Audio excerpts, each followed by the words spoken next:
Daryl, I'm reminded of this wonderful quote from James Baldwin where he says that, one of the reasons people cling to their hates so stubbornly is because they're afraid that once the hate is gone, they'll have to deal with pain.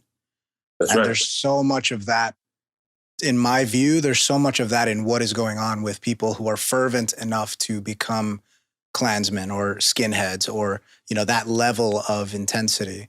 And I'm curious how much you've noticed that in your dealings with them. And then I have another question for you after, but just Okay. Yeah, there is a lot of that. There is some of that. Again, it goes back to change. People don't like the change. They get comfortable in their rut, even if it's a bad rut. How many women do you know, for example, and I'm not saying that doesn't happen with men, but we hear it a lot with women who have been in abusive relationships, and their boyfriend, their husband beats them within inches of their life, and they don't leave, or they leave and they come back, and it goes on and on and on. And you tell him one day he's going to kill you, and finally he comes within inches of killing you, and you finally leave, and then where does this woman go? She gets into another relationship that's abusive, the same as the last one. It's like, what are you thinking?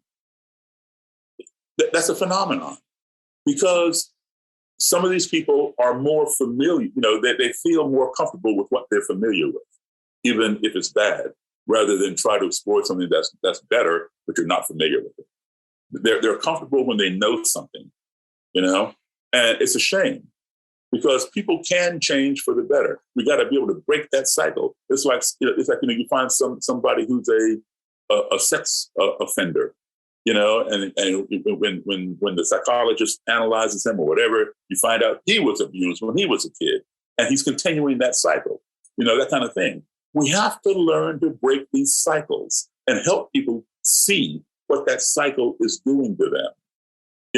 Don't think this person just became a racist in a vacuum. Something transpired. You're not born racist. You're not born anti-Semitic. Something transpired. Was it in your childhood? Was it in your work environment? Was it with your neighborhood kids? Your peers? You felt like an outsider until you joined in. Find that reason, and then you show them, why this is happening, because they weren't born that, and they remember a time when they weren't like that. Was your mom and dad racist or something like that? Your mom and dad a child abuser? Or violent. You beat up your wife because your dad beat up your mother. That kind of thing. We got to find those reasons, and that's how we determine how to approach those people. So to your point, Melissa, don't give up on the person who you think will never change.